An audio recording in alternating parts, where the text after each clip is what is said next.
I don't know how much it's going to fade either one of these trucks, and just how much damage is to the 11 truck of King Honeycutt, and will it affect the performance? Yeah, I do think Carson Hocevar is in a pretty good spot here. I think he's maybe one of the most well-rounded trucks on the racetrack as far as short run to long run speed. The 11 truck we see here, he's definitely a long run truck, but he's only got 16 laps to go. And the 11's problem is he's not third.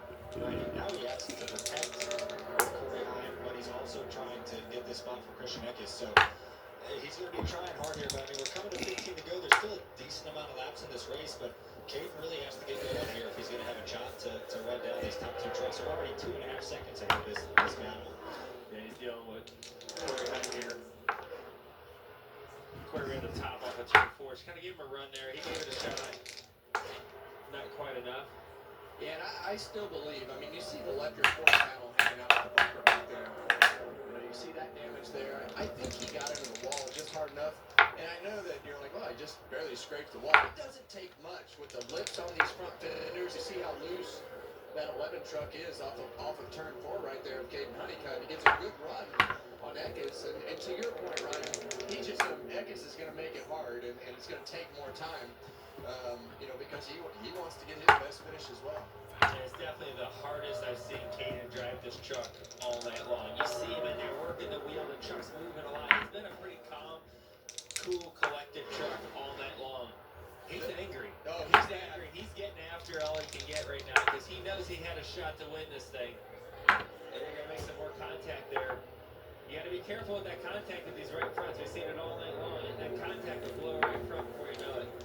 Well, and that's the thing, as a young driver, you definitely have to try to help control his emotions right here. I know you're not in position to win the race and you're mad, but he's led more laps tonight than he has in his whole career. And I think right now, if you're going to finish third, if you're going to run third or fourth right now, you better finish third or fourth because, as you see, Eckes kind of a right there. You don't want to finish 30th. That's my point with the 11 truck and getting all the points that you can get. And now to get to late race caution, he's in position to kind of have a chance, right? In that third spot, it'd be tough, but he kind of has a chance. I don't know, 12 laps, he can make it 3.7 seconds, though. You know, and the 91, the 11 here, they're racing for $50,000 in the Craftsman Truck Challenge. So these top two are not eligible because they now get points in the truck series. But that's why you saw these guys racing so hard. They're racing for a bunch of money right now. Yeah, the Triple Truck Challenge is over the next 3 races. You have Arlington, Bristol, and so you have the 3 events where you win this one, the next one you can win $150,000 if you win 2 out of the 3, and you win all 3 of them, you can win $500,000. So great program that NASCAR Craftsman Triple Truck Challenge. So fun to give these guys that opportunity. As the leaders cross the line, we've reached our Craftsman 10 to go. Snuck up on us quick, but it's 10 laps to go in this race, and Ross Chastain is still right there. Yeah, Carson Hocevar caught that lap truck in a really bad spot off of turn 2. Kind of had a pedal and had a lift. Both these guys ripping the fence over here in 3 and 4. Chastain's been able to inch in just ever so slightly, and we saw Carson's truck get really free right in the middle of 1 and 2. So 9 laps to go. These trucks are just going to drive a little bit worse each lap.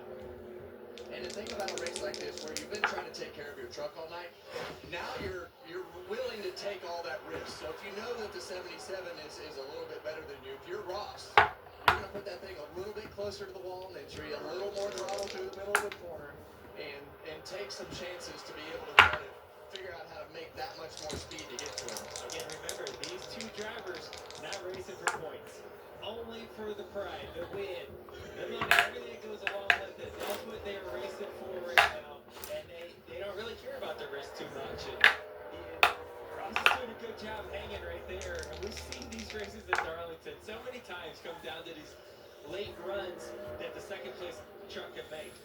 And this is when it becomes difficult. We got 2 lap trucks right there, and if you catch them in the wrong spot like Hocevar just did right there, it's going to affect the front end of that truck, and he did not clear the 33 truck of Frankie Muniz. He's going to lose some momentum right here into turn 1. Ross is going to have a chance. He's going to try to turn underneath him as well, though. That's a tough spot. Yeah, and your hope right there is that the 33 truck would just get out of the way, being this late in the race, but didn't really affect the distance. It seemed like it stayed pretty close. The tough part for Ross here, it looks like he's making his speed up against the wall. So is Carson. Like, you got to try to find a different place to do that. And I feel like right now the 77 truck is all of a sudden gotten a little bit looser. There's some sparks coming out of the 77 truck in this last lap. Not sure, it looks like it's coming out of the left rear. Well, what's sparking? You see the left front's knocked in, but it looks like it's underneath the truck. Somewhere it's sparking. Is the shock off of it? Is that the shock head laying down? And there is definitely something Here that's it wrong comes. with that 77 truck. It has become incredibly loose. As you see Ross Chastain right up on the back bumper of Hocevar. But there, you can faintly see the sparks coming out of the back of that truck. Good eye, Ryan.